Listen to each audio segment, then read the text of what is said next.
नमस्कार। अगस्ती संहिता वाचन इस उपक्रम में मैं वैद्या प्रियदर्शनी बापटकडूस आप सभी का और वैद्य प्रयाग सेठिया सर का हार्दिक स्वागत करती हूँ।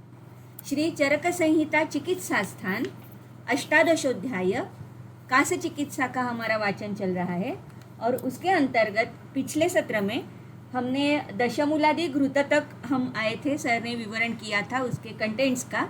तो सर से अनुरोध करती हूँ इसके आगे का जो वाचन है और विवरण है उसकी शुरुआत करें। धन्यवाद मैम। हमारे इस सत्र की शुरुआत हम प्रार्थना से करते हैं। ओम सहना भवतु सहनौ भुनक्तु सह वीर्यं करवावहै तेजस्विनावधीतमस्तु मा विद्विषावहै। ओम शांति शांति शांति।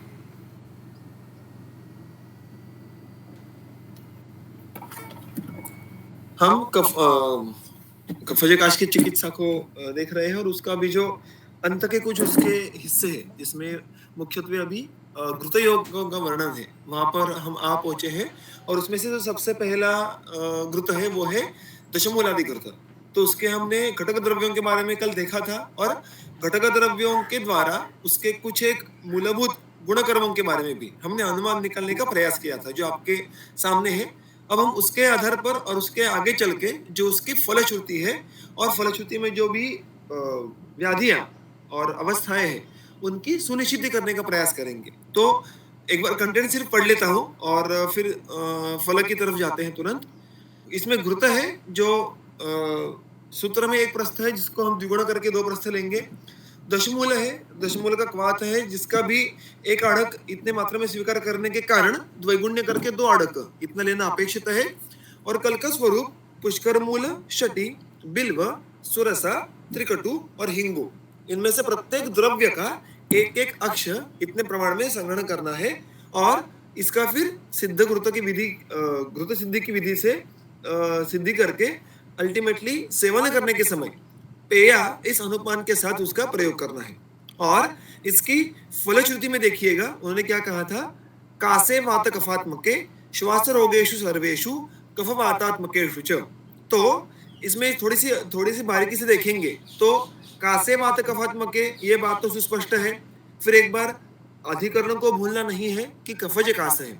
जब कफज कास में स्नेहन की आवश्यकता होगी, वात का अनुबंध अत्यंत बलवान होगा, वात का वहां पे जो प्रधान गुण है वो अगर रूक्ष होगा, इन सारी अवस्थाओं में हमें घृत योग का उपयोग करने की आवश्यकता ये होने वाली है।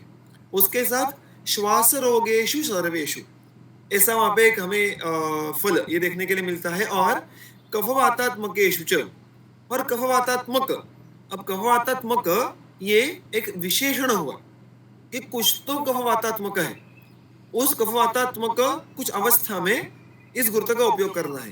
अब कफवातात्मक ये जो विशेषण है उसका विभक्ति के अनुषंग से हम श्वास रोग इस शब्द को भी अनुवर्तन कर सकते हैं, कफवातात्मकेषु श्वास रोगेषु। अन्यथा उसका कोई यहाँ पे अन्य विशेष्य या नाम साक्षात उल्लेख उक्त नहीं है। तो एग्जैक्टली इस सारे फलश्रुति का हमें अर्थ कैसे लगा के लेना है ये हम आगे चल के अन्य ग्रंथ और टीकाओं की मदद से द्वारा देखेंगे और अवस्था निश्चित करने का प्रयास करेंगे। देखिए सबसे पहले तो सुस्पष्ट बात जो है वो वात कफात्मक कास। पहले भी ऐसी जो फल आया था उसके समय में मैंने यही बात कही थी कि अधिकरण को भूलना नहीं है। यहाँ पे प्रकरण अधिकरण ये कफज कास होने के कारण क्रम वात कफ ऐसे होने के बाद भी कफ प्रधान वातानुबंधी ऐसी अवस्था को हमें ध्यान में रखना है। अगर ये केवल वात प्रधान कफानुबंधी कास में उपयुक्त होता तो उसका मुख्यत्वे अधिकरण ये वातज कास होता। ओके, यहाँ पे हमें एक बात ध्यान में रखनी है कि इस अवस्था में हमने कफज कास की चिकित्सा को देखना प्रारंभ कहाँ से किया था, तो वमन से देखा था। वमन, उसके बाद विशिष्ट आहार, उसके बाद शमन योग, अलग अलग यहाँ से लेकर अभी घृत तक पहुंचे हैं। तो इन सारी इसके पहले की चिकित्साओं के द्वारा हमारा जो मुख्य एजेंडा था वो वृद्ध कफ का शमन करना है। और ऐसे करते करते करते जब कफ का बल काफी हद तक कम हो जाए तो घृत की अवस्था आने वाली है। तो जब कफ का बल अल्प और वातानुलोमन की अपेक्षा है, क्योंकि अभी तक हमने देखा था कि हमारा मुख्य एजेंडा या हमारा मुख्य फोकस ये हमेशा कफ को कम करना है और उसके साथ साथ वात का शमन किया या वात के अविरोधी कार्य किया, ये हमारा फोकस था। अब यहाँ पे हमें वात का अनुलोमन करना, इस पे हमें ध्यान अधिक देना आवश्यक है अगर हमें कास को संपूर्ण रूप से ठीक करना है, क्योंकि जब तक कास का सामान्य संप्राप्ति का जो समवायी कारण है वात, उसका अनुलोमन ना हो जाए, उसकी शांति ना हो जाए, तब तक किसी भी कास प्रकार की संपूर्ण चिकित्सा नहीं होगी। तो अतः किसी भी कास प्रकार में अंत में हमें वो जो उसका विशेष प्रकार के पीछे दोष और प्राधान्य है उसको कम करते करते वात के अनुलोमन को एग्जीक्यूट करना है। और अतः यहाँ पर भी इस गुरुत्व का निर्देश उस उद्देश्य से किया है। इसके साथ साथ जब ऐसी अवस्था आ जाए कि संतत कास वेग है और कास के साथ उरशूल, पार्श्वशूल इस प्रकार के अगर लक्षण हो तो हमें इस गुरुत्व विशेष का उपयोग करना यह अपेक्षित होगा। हमने कल देखा था कि दशमूल की फलश्रुति में कास, श्वास, पार्श्व पीड़ा ऐसे विशेष अवस्थाओं का उल्लेख आता है। तो अगर ऐसे लक्षण स्वरूप हमें कफच कास की अवस्था में देखने के लिए मिले तो दिस गुरुत्व will be your drug of choice. उसके साथ साथ हमने सबसे पहले जो देखा था कि इसमें हमें वमन करना है कफच कास में जब रुग्ण बलवान हो और बहुदोषावस्था हो तब। अब वमन करना है तो अर्थात वो पूर्वकर्म पूर्वक करना है, उसमें हमें सद्योमन की कोई अपेक्षा है नहीं। तो पूर्वकर्म अगर करना होगा तो उसके लिए हमें स्नेहपान, स्वेदन ये सारी बातें करनी होगी। अब ऐसे अवस्था में स्नेहपान का प्रयोजन क्या होता है? तो दोष और दुष्य या दोष और उसका जो स्थान है वहां पे उनकी समूर्छना है उसको नष्ट करके दोषों को अलग करना, दोषों को उपस्थित करवाना, ये एक प्रमुख प्रयोजन होता है पूर्व कर्मों का, मुख्यत्वे स्नेहपान का। अतः हमें व्याधि प्रत्यनीक द्रव्यों से सिद्ध इस प्रकार घृत का उपयोग करना प्रायः आवश्यक होता है शोधना के पूर्व। और ये घृत और इसके आगे के भी घृतों का उपयोग हम इस अवस्था में भी करेंगे कि जब हमें वमन करना है और उसके पहले स्नेहपान करना है तो कफज कास में हम इस दशमूलादि घृत का उपयोग कर पाएंगे। तो इस प्रकार कफज कास की भिन्न भिन्न अवस्थाओं में दशमूलादि घृत का उपयोग करने के बारे में हम सोच सकते हैं। उसके आगे जो फलश्रुति आती है वो है सर्वेषु श्वास रोगेषु, सारे श्वास रोगों में। अब जब ऐसा प्रकार का वो उल्लेख करते हैं कि सारे श्वास रोगों में, तो अर्थात एक बात तो स्पष्ट है कि जो जो श्वास के साध्य अवस्थाएं होंगी या साध्य श्वास प्रकार होंगे उसमें ही हम इसका उपयोग कर पाएंगे। पांचों के पांचों जो श्वास प्रकार है उसमें से पहले तीन तो असाध्य है, मृत्यु सूचक है, तो उसको भी ठीक कर पाएंगे ऐसा अर्थ यहाँ पे लेना ये उचित नहीं है, क्योंकि साध्य असाध्यत्व को लांग कर कभी हम चिकित्सा देख नहीं पाएंगे। तो जब भी वो सारे श्वास रोग ऐसा कहते हैं तो श्वास रोग की सारी साध्य अवस्थाएं, साध्य भेद ऐसा इसका अर्थ यहाँ पे लेना है। अब अगर आप श्वास चिकित्सा देखें चरक चिकित्सा स्थान में से, तो वहां पे घृत सेवन के लिए एक बहुत ही सुस्पष्ट अवस्था का वर्णन किया गया है। वो क्या है? तो वो सूत्र मैंने आपके सामने रखा है। हिक्का श्वासानुबंधाः ये शुष्कोर कंठ तालुकाः प्रकृत्या रुक्ष देहाश्च सर्पिर्भिः तान उपाचरेत्। कितना स्पष्ट निर्देश देखिएगा।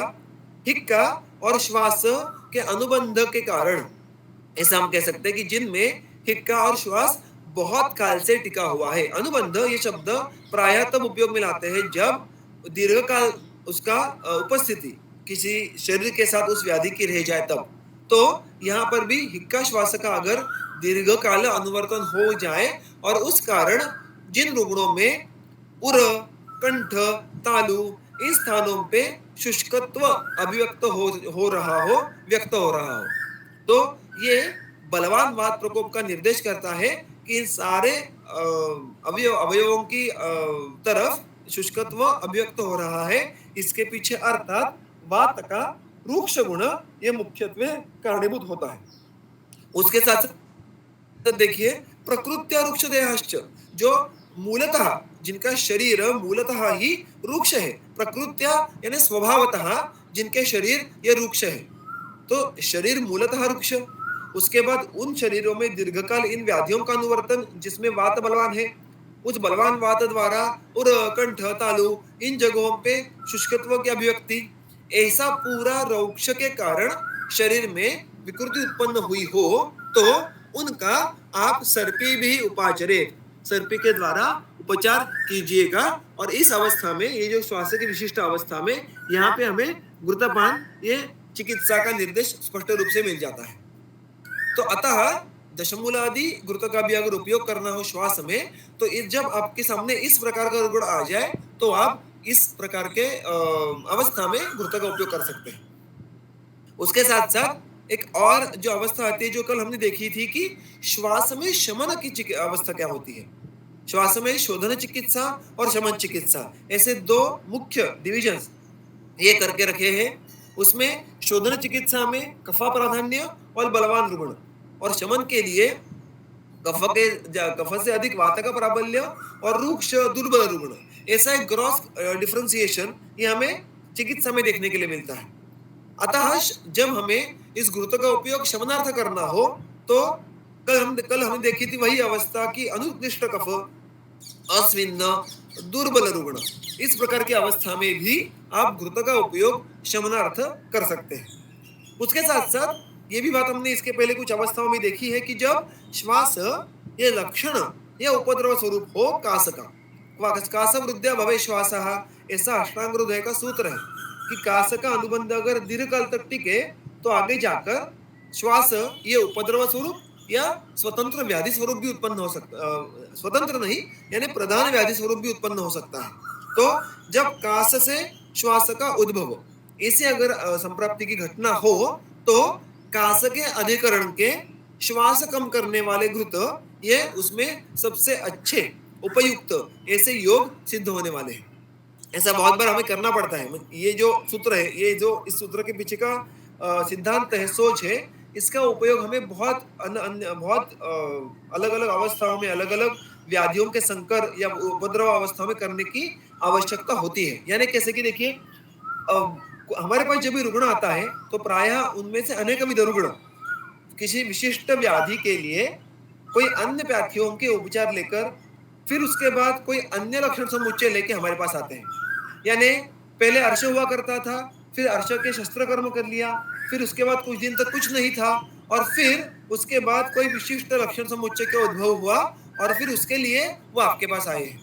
या बहुत हेवी ब्लीडिंग था, यानी रज प्रवर्तन अति प्रमाण में था, फिर उसके बाद उसके लिए कुछ स्तंभन उपक्रम या डीएनसी पॉज ऐसे कुछ ट्रीटमेंट लेके आए, और फिर उसके बाद कुछ दिन तक वो उस स्रोत संबंध कोई लक्षण नहीं थे, और फिर अन्य स्रोतों में लक्षणों का उद्भव होना शुरू हो गया और फिर वो आपके पास आ रहे हैं। ऐसा कितनी अलग अलग प्रकार के 1:2 ऐसे उस स्पेसिफिक जर्नी को परस्यू करके रुग्ण आपके पास आते हैं। तो रुग्ण आपके पास जिस लक्षण समुच्चय को लेकर आए हैं, मात्र उसके पीछे हाथ धो के लगना यह हमारा आद्य कर्तव्य नहीं होता है। हमें किसी भी लक्षण समुच्चय को पहले निदान पंचक में बिठाना आवश्यक होता है, हेतु, पूर्वरूप, रूप, उपशय और संप्राप्ति। और अगर आप इस प्रकार से किसी रुग्ण के संप्राप्ति को आंखों के सामने लेकर ये पूरे सफर को, ये आपके जो पर्ची होगी, आपका जो केस पेपर होगा, उस पर लिखने का प्रयास करें और उसके आप क्रोनोलॉजिकली उल्टा जाए कि कब से इस विकृति का उद्भव होना शुरू हुआ है। तो जो आद्य व्याधि होगा माफ कीजिएगा, जो आद्य व्याधि होगा जिसके जहां पर चिकित्सा प्रमाद के कारण संप्राप्ति का जो टर्न है, संप्राप्ति में जो भिन्न एक मोड़ आने का प्रारंभ हुआ, वहां से लेकर आपको एक्सप्लोर करना आवश्यक होता है। और इस प्रकार के अभिव्यक्ति में जो मूल व्याधि था उसके अधिकरण के आपको योग विशेषों का उपयोग करने की आवश्यकता बहुत बार होती है। जैसे मैंने आपको पहले कहा, वैसे समझो कि पहले श्रावी अर्श हुआ करता था, उसका शस्त्रकर्म किया, फिर वहां पे दुष्ट रक्त स्तंभन हुआ और उस कारण आगे जाकर कुष्ठ या कोई रक्ताश्रित अन्य व्याधि हुआ हो, तो आपको कास अधिकरण के योगों का उपयोग करना पड़ता है, क्योंकि कास संप्राप्ति का भंग हुआ नहीं है, मात्र तदाश्रित दोष ये अन्यत्र भी चले गए हैं। तो आप साक्षात आगे जाके रक्तगत दोषों की चिकित्सा करते बैठे तो दोष वहां से निकल के कहीं अन्य निकल जाएंगे और एक लक्षण कम होकर दूसरा उत्पन्न हो जाएगा। तो आपको एक आरंभ से लेकर अर्श की संप्राप्ति को समझ के लेके श्रावी अर्च में श्राव बंद हुआ है, ये सिर्फ आपको ध्यान में रख के उसके पीछे की जो बाकी बातें हैं, वात प्रकोप होगा, अग्निबल कम होने का जो घटना है वो होगी, मल संचय होगा, उसको भी दूर करना है। और अगर वो करे तो ही आपके सामने जो भी प्रेजेंटिंग सिम्टम्स है वो मूलतः कम होंगे। And this is true for any kind of this kind of संप्राप्ति विशेष, कि जहां पर एक व्याधि में चिकित्सा प्रमाद होने के कारण या दुर्लक्ष्य होने के कारण दूसरा उपद्रव स्वरूप व्याधि ये उत्पन्न हो रहा हो। तो इसलिए अधिकरण समझ के लेना किसी भी कल्प का ये अत्यंत आवश्यक है, और उस अधिकरण की फलश्रुति को एक्सप्लोर करके उसका चिकित्सा में उपयोग करना ये आपको बहुत हद तक यश प्राप्त देने के लिए कारणीभूत है। Okay, so this was in the context of दशमूलादि घृत। और जो इसका अंत में मैंने कहा था वैसे कि कफवातात्मकेषु, तो कफवातात्मकेषु अगर श्वास रोगेषु ऐसा अनुवर्तन करे तो ये बात कोई हजम नहीं होती, क्योंकि वात कफात्मक श्वास ऐसी कोई अवस्था स्पेसिफिकली ग्रंथ में निर्दिष्ट नहीं होती, क्योंकि श्वास में वातज, पित्तज, कफज ऐसे भेद है ही नहीं। और उसके साथ साथ हम अन्य बृहत्रयी के पाठों का अध्ययन करें तो वाग्भट ने स्पष्ट रूप से यहाँ पे जो हमें एक उसका सॉल्यूशन दे दिया है कि कफवातात्मकेषु का अर्थ किस प्रकार ले, तो वो वाग्भट कहते हैं सर्व वात श्लेष्मा मयापहम, सर्व वात श्लेष्म आमयापहम, आमय का अर्थ व्याधि। अतः यहाँ पे जो इसका शब्दशः अर्थ है कि सारे कफवातात्मक रोगों में भी आप इस घृत का प्रयोग कर सकते हैं। अब जैसे हम ऐसे विधान करते हैं तो फिर एक बार हमें इसका अधिकरण, घटक द्रव्य, फलश्रुति के अन्य मुद्दे ये भूलने नहीं है। अन्यथा हम सिर्फ इतना ही टुकड़ा लेके अगर बैठे कि सारे वात कफज व्याधियों में ठीक ये घृत अगर उपयोग करोगे तो ठीक हो जाएंगे, तो हमें किसी अन्य घृत की तरफ देखने की आवश्यकता ही नहीं होगी, ना दाढ़ी मादी, ना कल्याणक, ना कोई। तो ऐसा अर्थ इसका नहीं होता है। अतः जब हम इसका तर्क लगाते हैं, अनुमान लगाते हैं, तो अधिकरण, द्रव्य संयोग, उनका गामित्व, इसके बारे में अगर हम उसका एक समुच्चयवाचक सोच रखें तो मुख्यत्वे प्राणवः एवं अन्नवः स्रोतसों के वात कफज व्याध्यावस्था में, जैसे कि ग्रहणी व्याधि होगा, अर्श व्याधि होगा, उनमें जब जब वात कफ, या हमें कहें उल्टा कहूंगा कि कफवातात्मक ऐसी अवस्था उत्पन्न हो, वो अवस्था स्नेहपानार्ह हो, तो आप इस घृत के बारे में सोच सकते हैं। इसीलिए जब भी ग्रंथकार इस प्रकार का वर्णन करते हैं तो हमें तंत्र युक्तियों के आधार पे उसको डिकोड करना आवश्यक होता है, तो फिर हम मिसगाइड नहीं होते या कभी उस फलश्रुति की अतिव्याप्ति नहीं कर बैठते। Okay, so this was about दशमूलादि घृत। उसके बाद जो घृत क्रमांक 2 आता है वो है कंटकारी घृत। सूत्र पढ़ लेता हूं पहले। समूल फल पत्रायाः कंटकार्य रसाड़के कृतप्रस्थम बलाव्योश विडंग षटि चित्रकैः संवर्चल यवक्षार पिप्पली मूल पौष्करैः वृश्चिर बृहति पथ्या यमानी दाड़िमर्धिभिः द्राक्षा पुनर्नवाचव्य दुरालंभाम्लवेतसैः शृंगीताम्लकी भर्गी रासना गोक्षुरकैः पचेत् कल्कैः तत् सर्वकासेषु हिक्काश्वासेषु शस्यते कंटकारी घृतम ह्येतत् कफ व्याधि निषूदनम। देखिए, इसमें जैसे पहले के घृत में एक क्वाथ्य द्रव्य था दशमूल नामक, और फिर षटि पुष्करमूल इत्यादि कल्क द्रव्य थे। यहाँ पर भी जो क्वाथ्य द्रव्य है, या क्वाथ्य द्रव्य नहीं कहूंगा, द्रव द्रव्य है, उसका यहाँ पे जो उन्होंने उल्लेख किया है वो कंटकारी स्वरस इस प्रकार किया है। और वो भी समूल फल पत्र, मूल फल पत्र, इन सारे प्रत्यंगों के साथ मानो पूरे कंटकारी वनस्पति का ही संग्रहण करने का यहाँ पे स्पष्ट वचन है। इस प्रकार का वर्णन वासा घृत में भी आता है कि समूल पुष्प आप पूरे समूल पत्र ऐसे पूरे वासा के वनस्पति को लेकर उसका संग्रहण करें और उसका फिर स्वरस निकाल के द्रव द्रव्य के स्वरूप और उसके पुष्पों का कल्क करके आप वासा घृत सिद्ध कीजिएगा। ऐसा वर्णन वासा घृत का हमें चरक वाग्भट में देखने के लिए मिलता है। यहाँ पर भी मानो संपूर्ण वनस्पति का संग्रहण किया है और उसका रस हमें एक आड़क, जो कि द्वैगुण्य नियम के अनुसार 2 आड़क हो जाएगा। तो हमने ये बात हमारे एकदम से पहले सत्रों में से एकदम जो पहले सत्र है उनमें देखी थी कि कंटकारी ये कासव व्याधि में अग्र कहा है वाग्भट ने। तो जब भी कोई अग्रद्रव्य होता है तो उसका अर्थ क्या होता है कि वो उस व्याधि के संप्राप्ति के प्रतिनिक कार्य करने वाले द्रव्यों में से सर्वश्रेष्ठ है। सो व्याधि नाशक प्रभाव में सर्वश्रेष्ठ प्रभाव किसका है? तो कंटकारी का है। अतः यहाँ पर भी मुख्यत्वे सर्व का, आगे चलकर हम देखने वाले हैं कि सर्वकाशेषु ऐसा जब वचन आता है तो हमें कंटकारी का रोल समझ के लेना आवश्यक हो जाता है। किंतु यहाँ तक ही बात पूर्ण होती नहीं, आगे जाके कल्कद्रव्य भी आते हैं। तो कंटकारी के स्वयं के विशिष्ट गुणकर्म और आगे जाके कल्कों के गुणकर्म, इसके आधार पर हमें इस घृत का जो वैशिष्ट्यपूर्ण कार्य है वो समझ के लेना है।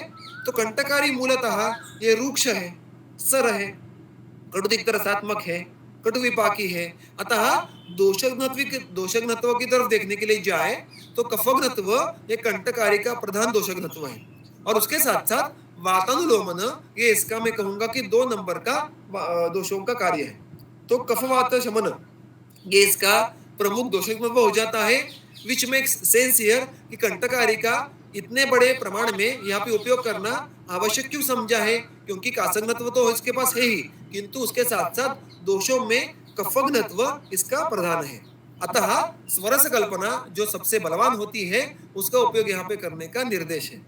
घृत एक प्रस्थ जो कि द्वैगुण्य के नियम से 2 प्रस्थ लेने की आवश्यकता होगी, और आगे चलकर यहाँ पे कल्का द्रव्यों की एक बड़ी लिस्ट है जो बला से शुरू होके गोक्षुर तक चलती रहती है। तो 2.5 सूत्रों में मानो हमें कल्का द्रव्यों का संयोग मिलता है, और इसमें भी एक ही प्रकार के एक ही गुणकर्म के कल्का द्रव्यों का समुच्चय किया है ऐसा नहीं है। इसमें कुछ अलग अलग प्रकार के द्रव्यों का हमें ग्रुपिंग ये देखने के लिए मिलता है। मैं कुछ मिसाल के तौर पर आपके सामने रखूंगा कि कटुतिक्त रसात्मक द्रव्यों का इन जनरल प्राधान्य आप देख पाएंगे। अभी हर एक वनस्पति के गुणकर्मों को देखना यह असंभव है, लेकिन अब हम इतने सत्रों के बाद आपको शायद से एक ट्रेंड समझ में आया होगा कि किस प्रकार योग विशेष या किसी घृत विशेष में हमें कल्क को देखना आवश्यक होता है कि हम उसके गुणकर्म देखते हैं, उसके कर्म विशेष को देखकर उनको इकट्ठा करते हैं, व्याधि शमन को उनके प्रभाव को देखकर उसको इकट्ठा करते हैं। तो उसी प्रकार से यहाँ पे एक इन जनरल जो रस प्राधान्य है वो है कटुतिक्त। उसके साथ साथ यहाँ पे अम्ल लवण रसात्मक कुछ द्रव्य भी उपस्थित है, यानी संवर्चल होगा, यवक्षार है, अम्लवेतस है, ताम्रकी है, दाड़िम है। तो उनका प्राधान्य नहीं है, किंतु उनके प्रमाण इतना बिल्कुल है कि उनका हमें कॉग्निजेंस लेना आवश्यक हो जाए। और ये 2 प्रकार के रस क्या करते हैं? तो मुख्यत्वे कफज कास के अधिकरण को ध्यान में रखते हुए अम्ल और लवण रस ये कफ का विलयन करने में माहिर है। उसके साथ साथ अम्ल और लवण दोनों रस ये उत्कृष्ट रूप से वात का अनुलोमन भी करते हैं। अतः यहाँ पे जो इसके पहले के घृत दशमूलादि घृत में ये बात इतनी प्रभावी रूप से एग्जीक्यूट नहीं हो पाती, जो यहाँ पे होगी वो है कफ का विलयन करना। तो जब भी कफ ये स्थानीभूत हो जाएगा, उसकी विलयन की आवश्यकता होगी, तो दशमूलादि घृत से अधिक कार्मुक ये कंटकारी घृत होने वाला है। इसमें संप्राप्ति प्रत्यनीक और गामित्वार्थ द्रव्यों का भी समावेश स्पष्ट रूप से देखने के लिए मिलता है, जो हमें बार बार देखने के लिए मिल रहा है। जैसे विडंग, क्षति हो या बृहति जैसा द्रव्य हो, पौष्कर हो, यहाँ पे दुरालभा है, ताम्लकी, शुरुंगी, भारंगी, ये सारे द्रव्य ये हमने आज तक काशी चिकित्सा में बहुत अलग अलग लेह या कषाय या घृत में देखे हैं। ये प्रायः श्वास, कास, हिक्का इन व्याधियों में जो सामान्य संप्राप्ति घटक है, जो कफस्थान में प्राणव स्रोतस में संप्राप्ति की घटना घटती है, उनके विपरीत कार्य करने वाले द्रव्य है, और इनकी यहाँ पे बड़ी तादाद है। अतः इस घृत को मुख्यत्वे प्राणवह स्रोतसों के जो भी दोषों की उपस्थिति है उनके विपरीत काम करने के लिए उद्युक्त करना ये यहाँ पे देखने के लिए मिलता है। और एक जो बहुत ही इंटरेस्टिंग बात है कि इसमें बला, गोक्षुर, रुद्धि ऐसे कुछ जो द्रव्य है वो बल्य, मधुर, स्निग्ध इस प्रकार के द्रव्य है, जो कि साक्षात कफग्न नहीं है, किंतु यहाँ पे इतने सारे अपतर्पण करने वाले रुक्ष द्रव्यों का समावेश होने के कारण जो वर्धमानम क्षय प्रदम इस स्वभाव का कास व्याधि है उसमें कहीं बलक्षय शुरू ना हो जाए, धातुक्षय शुरू ना हो जाए, रुक्षण ना हो जाए, इसकी वहां पे सावधानी बरतने के लिए उन्होंने यहाँ पे कुछ बल्य द्रव्यों का भी समावेश किया है जो कफग्न कार्य बिल्कुल नहीं करेंगे, अपितु इस सारे घृत का कर्म करने के समय शरीर में वात वृद्धि ना होने देंगे और धातुओं के बल की रक्षा करेंगे, धातुओं का रुक्षण होने से रोकेंगे। तो इतने अलग अलग सोच को इकट्ठा करके इस प्रकार का कल्क की योजना की है, ऐसा हम कह सकते हैं। तो कंटकारी स्वरस, घृत और बला से लेके गोक्षुर तक जो कल्क स्वरूप है, इनसे हमें घृत की सिद्धि करनी है और हमारे पास फिर कंटकारी घृत ये तैयार हो जाएगा। उसकी फलश्रुति क्या है देखिएगा, सर्वकासेषु, जो बात हमने अभी भी देखी कि कंटकारी एक आस में अग्र होने के कारण कासों के सारे भेदों में इसका आप यथावस्था उपयोग कर पाएंगे।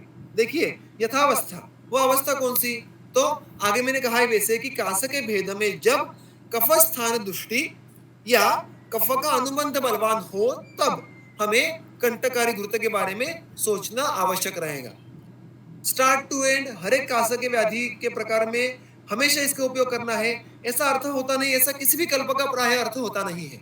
तो क्योंकि हम प्राय देखते हैं कि ऐसा कोई भी व्याधि में होता नहीं है कि उसमें अपने डे वन पे कोई चिकित्सा विशेष के लिए चिकित्सा के लिए कोई औषधि विशेष, कल्प विशेष का उपयोग आरंभ किया और अंत तक उसी कल्प को उसी मात्रा में, उसी काल में, उसी अनुपान से देते रहे और उसका व्याधि पूरा ठीक हो गया एक ही कल्प से, ऐसा नहीं होता है। ग्रंथ में भी अगर ऐसा होता तो 3-4 सूत्रों में सारे व्याधियों की चिकित्सा ये पूर्ण हो जाती। हमें संप्राप्ति भंग करते समय विशिष्ट काल से विशिष्ट अवस्था के द्वारा अवस्था के उपस्थित होने के समय हमें चिकित्सा का मोड या अलग अलग लेना पड़ता है। अतः जब ग्रंथकार फलश्रुति में ऐसी बातें कहते हैं कि सर्वकासेषु, तो सारे कास भेदों में विशिष्ट अवस्था में आप कंटकारी घृत का उपयोग कर पाएंगे, ये बात हमें आपको समझ के लेना अत्यंत आवश्यक है। तो जब भी किसी भी कास भेद में जब कफ स्थान में दुष्टि उत्पन्न हो, यानी अर्थात कफ ये दूषित स्वरूप हो और वहां पे कफ के लक्षण ये हमें अलग अलग देखने के लिए मिले या कफ का अनुबंध बलवान हो, तो इस घृत के बारे में सोचना है। हिक्का श्वासेषु, ये भी इसकी दूसरी फलश्रुति है। तो मैंने अभी अभी कहा वैसे कि प्रायः कास के उपद्रव या लक्षण स्वरूप जब आपको हिक्का या श्वास देखने के लिए मिले, उसके साथ साथ कास श्वास हिक्का, इसमें जो सामान्य बात है कि प्राणव स्रोतस में कफग्न कार्य और उसके साथ साथ वातानुलोमन कार्य की अपेक्षा हो तो कंटकारी घृत कार्मुक होगा। कंटकारी घृत के पास दशमलब्धि घृत के से ज्यादा कफग्नत्व ये होने वाला है, क्योंकि कंटकारी ये दशमूल से कहीं अधिक कफग्न है। कंटकारी वैसे देखने के लिए जाए तो दशमूल का एक घटक द्रव्य है, किंतु दशमूल के बाकी घटक द्रव्य ये तुलनात्मक रीत्या सुकुमार है, अल्प कफग्न है। लेकिन कंटकारी अगर एकल देखे तो अत्यंत रूक्ष और अत्यंत कफग्न है। अतः कफग्नत्व की तरफ अधिक यहाँ पे इसका जोर होने वाला है और यह बात अंत के फलश्रुति से भी समझ में आती है। वो क्या है, कंटकारी घृतं हेतत् कफ व्याधि निसूदनम। तो कफ व्याधि यहाँ पे सूदन, इसका अर्थ होता है मार देना, हत्या करना। तो that indicates the severity of कफग्न कार्य ऑफ दिस घृत। तो कफग्नत्व यहाँ पे हम कैसे समझ सकते हैं, फिर एक बार देखो कि कफज व्याधियों को वो निकाल देता है, मार देता है। तो क्या किस प्रकार से, तो मुख्यत्वे जो भी कफ के स्थान है आमाशय से लेकर ऊपर कंठ शिर तक, वहां पर जब कफज व्याधियों की अभिव्यक्ति आपको देखने के लिए मिले तो इस घृत का अधिक उपयोग होने वाला है। तो मिसाल के तौर पे, उदाहरण के तौर पे, जब कास श्वास हिक्का छोड़कर आमाशयगत वात जैसा कोई अन्य व्याधि हो तो उसमें भी आप इस कंटकारी घृत का उपयोग कर पाएंगे। तो इस ऐसा अर्थ हमें कफ व्याधि निषूदन इस परिभाषा का लेना अपेक्षित है। ओके, तो ये हो गया कंटकारी घृत। और आगे जो घृत क्रमांक 3, कुलत्थादि घृत। कुलत्थरस युक्तम वा पंचकोल श्रुतम घृतम पाययेत कफजे कासे हिक्का श्वासे च शस्यते। इसमें द्रव द्रव्य कुलत्थ क्वाथ है, इसमें अभी प्रमाणों का उल्लेख नहीं है। तो इसमें हमें 1, 4, 16 ये जो स्टैंडर्ड हमारा सिद्ध स्नेह का जो प्रमाण है उसके अनुसार हमें घटक द्रव्यों को लेना है। तो अतः कुलत्थकवाद 16 भाग, कल्क पंचकोल का है वो 1 भाग और घृत 4 भाग। ऐसा स्वीकार करना है और उससे घृत सिद्ध करना है। अब इसमें देखिएगा, जो मैंने आपको कल भी कहा था कि कुलत्थ के बारे में, क्योंकि यहाँ पे कुलत्थकवाद पंचकोल है, बस इतना ही घटक द्रव्य है। और पंचकोल के बारे में तो हम सब जानते हैं कि कटुरस, उष्णवीर्य, ये इसका प्रमुख गुण विशेष है और उसके कर्म दीपन, शूलग्न वगैरह सारे हमें सबको ज्ञात है। लेकिन कुलत्थ ये द्रव्य हमारे प्रायः आहार में हम कभी कभी उसका उल्लेख करते हैं, लेकिन चिकित्सा में यानी कोई कल्प विशेष में इसका अधिकतर उपयोग हम नहीं करते। जो बना बनाया कभी चलो धनवंतर तेल जैसे बड़ा होगा या जहाँ पे युवक वाले कुलत्थ साथ में आ जाएंगे किसी बस्ती में किसी तेल में, तो वो उसका उपयोग हमारे द्वारा इनडायरेक्टली हो जाता है। किंतु कुलत्थ ये यहाँ पे प्रधान द्रव्य है, तो उसके हम गुणधर्म देखेंगे तो हम इस घृत के बारे में समझना हमें संभव हो जाएगा। उष्णाः कषायाः पाकेम्लाः कफ शुक्रा निलापहाः कुलत्थाः ग्राहिणः कास हिक्का श्वासार्श सामहिताः। देखिए, तो ग्रंथकार यहाँ पे जो उसका गुणधर्मों का वर्णन करते हैं, तो कषाय ये उसका रस है, उष्ण ये उसका वीर्य है, अम्लपाकी ऐसा कुलत्थ को कहते हैं, इसलिए कुलत्थ ये अम्ल पित्त कृत ऐसा कहा जाता है। और कफ और वातघ्नत्व इसका दोषघ्नत्व है, किंतु शुक्रघ्नत्व भी इस कुलत्थ के पास है, जो इसका अगर हम योग्य प्रकार से चिकित्सा में उपयोग ना करें या अपथ्य के तौर पर इसका सेवन किया जाए तो ये शुक्रघ्न कार्य करेगा। ग्राही है, कास हिक्का श्वास, अगर इन तीनों व्याधियों का यहाँ पे कुलत्थ के फलश्रुति में उल्लेख आता है तो इसका अर्थ कुलत्थ का ये प्रभाव है कि ये इन तीन व्याधियों के संप्राप्ति के विपरीत, ये तीन व्याधि जिस स्थान में इनकी संप्राप्ति घटती है वहां पे जाके कार्य करने की क्षमता कुलत्थ की है। अर्शसाम हितम, और अर्श में के लिए भी अर्श व्याधि के रुग्णों में भी ये हितकारक सिद्ध होता है। इतना ही नहीं, आप अन्य भी जो अलग अलग कुलत्थ के सूत्र आए हैं उनको देखें और उसके गुणधर्मों को इकट्ठा करें तो जो इस सूत्र में उक्त नहीं है ऐसे अन्य गुण कौन कौन से हैं, तो लघु, रुक्ष और तीक्ष्ण। देखिए, सारे गुणों से विपरीत ये कफघ्न कार्य करने वाला है। उसके साथ साथ जो अन्य व्याधिघ्नत्वों का वर्णन हमें अन्यत्र देखने के लिए मिलता है, तो उदर, अश्मरी, अर्श, आनाह ऐसे अलग अलग जो व्याधि घनत्व है उनका भी उल्लेख है। तो जब हम इस प्रकार सारे कुलत्थ का सारे आयामों के द्वारा हम उसका अवलोकन करें तो मुख्यत्वे प्राणवह स्रोतस के साथ साथ अन्नवह स्रोतस, और इन जनरल हमेशा कह सकते हैं कि महास्रोतस में इसका प्रमुख कार्य हमें देखने के लिए मिलता है। और वो भी कास हिक्का श्वास छोड़ के जब अर्श, उदर, आनाह, अश्मरी ऐसे व्याधियों को हम साथ में देखें तो अन्नवत स्रोतस या महास्रोतस में दोषों का ये संघात और तज्जन्य व्याधि का उद्भव, और तब संघात भेदन करने की जब आवश्यकता हो, दोषों का वातक प्रधान संचय हो और तब उसका भेदन करने की आवश्यकता हो, तो कुलत्थ seems to be very useful. और इसीलिए यहाँ पर भी जब कफज कास में, उदर में या महास्रोतस में कहीं भी बलवान विबंध हो, आत्मान हो, आनाह हो, ऐसी अवस्था में जब आनाह, आत्मान, विबंध भेदन की आवश्यकता हो और उसके साथ साथ कास शमन की अपेक्षा हो तो कुलत्थादि घृत ये कर्मुक होने वाला है। देखिए, ये शुक्रघ्न है, अम्लपाकी है, अतः अल्पशः भी अगर पित्तानुबंध हो, ग्रीष्म या शरद ऋतु की उपस्थिति हो या इस प्रकार कोई भी पित्त प्रकोप, रक्त दुष्टिकर संभावनाएं हो तो कुलत्थादि घृत उपयोग में लाना नहीं चाहिए। और अतः in nutshell we can say कि जो क्रम से हम घृत देख रहे थे अभी, तो शमूलादि घृत, कंटकारी घृत और कुलत्थ घृत ये क्रमशः अधिकाधिक कफघ्न है। उष्ण तीक्ष्णत्व ये क्रमशः बढ़ते जाता है, जो भी कुलत्थादि घृत में सर्वाधिक है। दशमूलादि घृत ये तुलना से सुकुमार है, हम कह सकते हैं। जब हम आगे की घृत पढ़ते हैं तो हमें समझ में आ जाता है कि दशमूलादि घृत ये मोस्ट माइल्ड वर्जन है और कुलत्थादि घृत ये मोस्ट सीवियर वर्जन है। तो इस प्रकार से अगर हम तौलनिक अध्ययन करें या इन घृतों का इस प्रकार एक के बाद एक अध्ययन करें, पढ़े, तो उनके उपयुक्तता के बारे में, उसके अवस्था के तारतम्य के बारे में समझना ये सुलभ हो जाता है। तो इस प्रकार ये तीन घृतों का वर्णन यहाँ पे संपूर्ण हो जाता है। इसके बाद कफज कास के धूमपान की अवस्था संक्षेप में ग्रंथकार ने कही है कि धूमांतानेव दद्याच्च ये प्रोक्ता वातकासीनाम कोशातकी फलान मध्यम पिबेद्वा समनशिला। तो धूमपान की अवस्था के बारे में यहाँ पे उन्होंने यानी अवस्था यानी कब उसका उपयोग करें इसका निर्देश नहीं किया है। उसका हमें अनुमान करने के लिए जो अन्यत्र अवस्थाएं हैं धूमपान की उनका अनुवर्तन यहाँ पे करना अपेक्षित है कि जब भी लीनश्च दोष शेष स्यात्, ऐसा सूत्र आता है श्वास चिकित्सा में कि जब भी लीन शेष दोष बच जाए तब धूमपान का उपयोग करना है।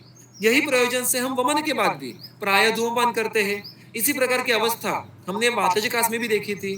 तो इन नटशेल जब भी शोधन शमन होने के बाद भी जब दोष अत्यंत लीन है, मुख्यत्वे कफ दोष या अत्यंत लीन है और अन्य उपायों से उनका शमन नहीं हो पा रहा तो हमें धूमपान या अच्छा वहां पे मदद करेगा। यहाँ पे उन्होंने कहा है कि उसके लिए उन्हीं द्रव्यों का उपयोग कीजिएगा जो हमने वातकास चिकित्सा में उनका उल्लेख किया है। तो यहाँ पे हमें युक्ति क्या लगानी है, हम उनके प्रमाणों में वैविध्य ला सकते हैं कि वहां पे धूमपान के लिए जो भी द्रव्य विशेष थे उनमें से जो भी कफग्न द्रव्य होंगे उनका हम प्रमाण अगर बढ़ा ले और जो भी स्निग्ध द्रव्य होंगे या एकांतिक वातशमन करने वाले होंगे उनका हम प्रमाण घटा ले तो हमें कफजकास के लिए उपयुक्त धूमयोग मिलेंगे। तो जब भी ग्रंथकार ऐसा वचन करते हैं कि उन्हीं योगों का यहाँ पे उपयोग कीजिएगा तो उसमें मात्रा कालाश्रय युक्ति ऐसे अन्य संदर्भों को भूलना नहीं है। उनके लिए हमें योजना करना, अलग से योजना करना यह अपेक्षित होता है। और उसके साथ साथ जो एकमेव योग यहाँ पे आता है वो है कोशातकी फलान मध्यम पिबेद्वा समनशिलाम। तो धूमपान के लिए आप कोशातकी ये जो वामक फल ये हम सबको ज्ञात है उसकी मज्जा का स्वीकार करना है और उसका मनशिला के साथ मिश्रण करके धूमपान करना है। अत्यंत एकांतिक कफग्न होने के कारण यहाँ पे उसका विशेष उल्लेख किया है। इसका विशेष उल्लेख करने की बात ऐसी है कि इसका केवल कफग्नत्व होने वाला है, इसका उपयोग आप वातजिकास में नहीं कर पाएंगे क्योंकि ये अत्यंत रुक्ष होने के कारण वात प्रकोप करवा सकता है। अतः यह अलग योग यहाँ पे उल्लेख किया है जो सर्वाधिक कफग्न है ऐसा अनुमान हम लगा सकते हैं। और इसके बाद जो कफजकास के अंत में जब हम पहुंचते हैं तो यहाँ पे उन्होंने कफजकास के साथ साथ जो अन्य दोषजकास है उनकी कुछ विशेष आवश्यक चिकित्सा के बारे में सिद्धांतों का उल्लेख किया है। वो किस प्रकार है वो पहले हम पढ़ लेते हैं फिर उस पर चर्चा करते हैं। देखो यहाँ पे कुल मिलाकर 3 सूत्र है। तमकः कफकासेतु स्याच्चेत् पित्तानुबन्धजः पित्तकास क्रियां तत्र यथावस्थं प्रयोजये। वाते कफानुबन्धेतु कुर्यात् कफ हरिं क्रियां पित्तानुबन्धयोः वातकफयोः पित्तनाशिनीम्। आर्द्रे विरूक्षणं शुष्के स्निग्धं वातकफात्मके कासेन्नपानं कफजे स पित्ते तिक्त संयुतम। तो शुरुआत से देखेंगे। कफकासे कफजकास में अगर तमक हो, तमक ये लक्षण स्वरूप हो, तमक यानी यहाँ पे तमक श्वास ऐसा अपेक्षित नहीं होता है। जब केवल तमक का उल्लेख आता है तो उसका अर्थ होता है तमक यानी आंखों के सामने अंधेरा छा जाना। तो यह तमक लक्षण कफजकास में पित्तानुबंधजः यानी पित्त के अनुबंध के कारण उत्पन्न हुआ हो तो यथावस्था वहां पे हमें पित्तकास क्रिया करना अपेक्षित है। तो कोई विशिष्ट उपद्रव अगर ऐसा उपस्थित हो जाए तो ऐसा सूत्र जो चिकित्सा के सिद्धांत के तौर पर आता है कि बलवान उपद्रवम तूर्णम चिकित्सित। तो तमक उत्पन्न होना ये उपद्रव बलवान इस प्रकार का है और प्रायः तमक ये लक्षण उत्पन्न होने के पीछे पित्त का प्रकोप ये कारणीभूत होता है। तो जब भी इस प्रकार कफजकास में पित्त प्रकोप के कारण केवल तमक ये लक्षण भी उत्पन्न हो जाए। अब देखिए यहाँ पे उन्होंने पित्त प्रकोप के बाकी किसी लक्षणों का उल्लेख किया नहीं है, केवल तमक इसका उल्लेख किया है। और केवल उतना लक्षण भी अगर हमें देखने के लिए मिले तो यथावस्था पित्तकास क्रिया करो ऐसा कहा है। ऐसा कहने के पीछे का महत्व क्या होगा? तो तमक ये अत्यंत बलवान उपद्रव है और इसलिए तब मूल जो अधिकरण है कफजकास उसको यथावस्था कुछ देर तक बाजू में रख के हमें पित्तघ्न क्रिया पित्तकासघ्न क्रिया करना अपेक्षित होता है। This underlines the severity of तमक उपद्रव। Okay, moving ahead. वातकासे कफानुबंधे कफहरि क्रिया जो दूसरा सूत्र है। वाते कफानुबंधे तो कुर्यात कफहरिम क्रिया। जब वातजकास में जो वातजकास का प्रकार जो हमने सबसे पहले चिकित्सा में देखा था, तब कफ का अनुबंध रहे तो कफहरी क्रिया कीजिएगा। और जब वात कफ कास ऐसा अगर आपको संसर्गज कास देखने के लिए मिले तो, और उसमें अगर पित्त का अनुबंध हो तो वहां पे पहले पित्तनाशिनी क्रिया करनी है। अब देखिए, ये जो क्रमांक 2 और क्रमांक 3 की अवस्था है, उसमें जो अनुबंध स्वरूप दोष है उनकी चिकित्सा पहले करने का निर्देश है या प्राधान्य से करने का निर्देश है। तो इसके पीछे की जो इसके ऊपर जो टीका लिखते हैं गंगाधर जी, वो कहते हैं अनुबंध जय ही शुद्धस्य जयः सुखेन स्यात्। तो इन अवस्थाओं में जब हम अनुबंध जो दोष है उसको पहले, उस पे पहले अगर विजय प्राप्त कर लेते हैं तो जो दोष बच जाता है, शुद्ध यानी केवल केवल वात होगा या केवल वात कफ होगा, ये जो बच जाएंगे उनकी चिकित्सा करना ये सुलभ सरल आसान हो जाता है। अब ये चिकित्सा के मूलभूत सिद्धांतों से थोड़ा अलग है। हम प्राय क्या देखते हैं कि अनुबंध्य और अनुबंध या स्वतंत्र या परतंत्र या प्रधान अप्रधान, ऐसा जब यहाँ पे दोषों का रिलेशन हो तो सबसे पहले प्रधान दोषों की चिकित्सा करनी है, उसके साथ साथ फिर अप्रधान दोषों की भी चिकित्सा प्राय हो जाती है या उसकी चिकित्सा बाद में करनी होती है। यहाँ पर लेकिन इस व्याधि के अधिकरण में उन्होंने इस नियम का अपवाद कहा है। व्याधि प्रभाव के कारण यहाँ पे इन विशिष्ट अवस्थाओं में जब कफ का अनुबंध हो वातजकास में या पित्त का अनुबंध हो वात कफजकास में, तो आप वहां पे पहले अनुबंध दुय्यम अप्रधान स्वरूप जो दोष है उसकी चिकित्सा कर लो और फिर आप मूल व्याधि की चिकित्सा करने के लिए फिर एक बार जाओ। ये चिकित्सा का अपवाद होने के कारण उसका विशेष उल्लेख यहाँ पे ग्रंथकार अंत में करते हैं। उसके आगे की बात देखिएगा, वो बात बहुत ही सुस्पष्ट है। वात कफात्मके आर्द्रे कासे विरुक्षणम, मूल सूत्र देखो, आर्द्र विरुक्षणम शुष्के स्निग्धम, इतना ही कहा है, किंतु इसमें हमें वात कफात्मके कासे, ये जो आगे का जो 2 पद है उनका अनुवर्तन करना आवश्यक हो जाता है। तो कुल मिलाकर अर्थ कैसे होता है, वात कफात्मके कासे जो आर्द्र है यानी कफ का संचय है और उसके कारण हमें ध्वनि जो कास का है वो आर्द्र ध्वनि है। अतः वात कफात्मक कास में अगर आर्द्रत्व हो अर्थात जो कि कफ के प्राधान्य के कारण होगा, तो वहां पे हमें विरुक्षण अन्नपान का आश्रय लेना होगा। और वात कफज कास में ही अगर कासय शुष्क हो तो अन्नपान स्निग्ध होना अपेक्षित है। और कफजे सपित्ते कासे तिक्त संयुतम अन्नपानम, ये इसकी अंत का निर्देश है।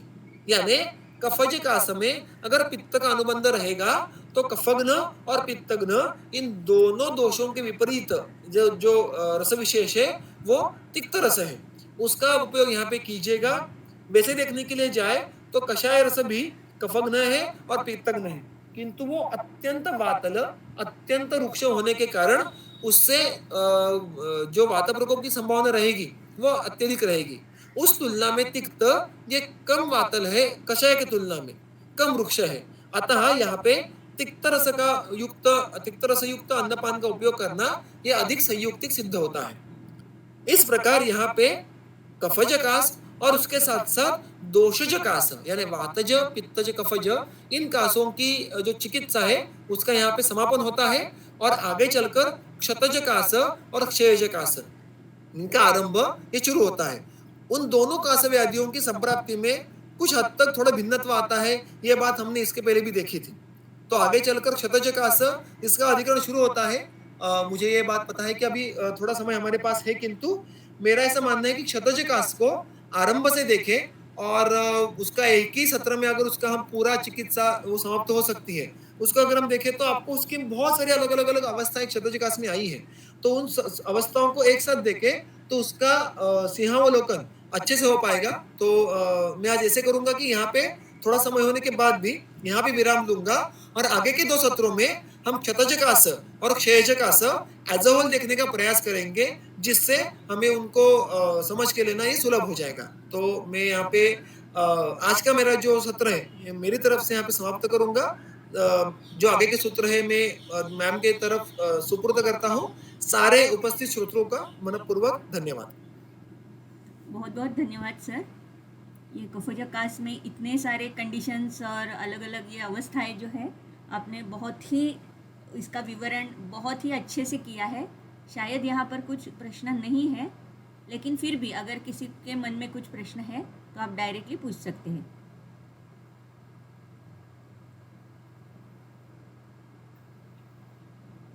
और सिर्फ आज के सत्र से ही नहीं, लेकिन इसके पहले एक सत्र में हमने प्रश्न नहीं पूछे थे, तो अगर किसी के मन में कुछ सवाल है, शंकाएं है, आशंका है, तो आप ज़रूर पूछ सकते हैं। यस, संगीता गोडबोले। नमस्ते सर। हाँ नमस्ते। सर मुझे पूछना था, ये जो कुलत्थादि घृत बताया है, इसमें कुलत्थ के जो गुणधर्म है वो कषाय है, फिर उष्णवीर्य है, ग्राही है, इसके बावजूद भी वो जो अन्नवा स्रोतस का अर्श जो है उसमें कैसे यूजफुल हो सकता है, क्योंकि अर्श में तो एग्जैक्टली विरुद्ध दिख रहा है ये सारा कुछ, कषाय, ग्राही, उष्ण। नहीं ऐसा नहीं है एक्चुअली, क्योंकि अर्श में कैसा है, चिकित्सा अवस्था में वैविध्य बहुत अधिक है। आप पहले अगर अर्श में चिकित्सा करना शुरू करना ही तो हमें शुष्क अर्श है, श्रावी अर्श है, ये देखना होता है।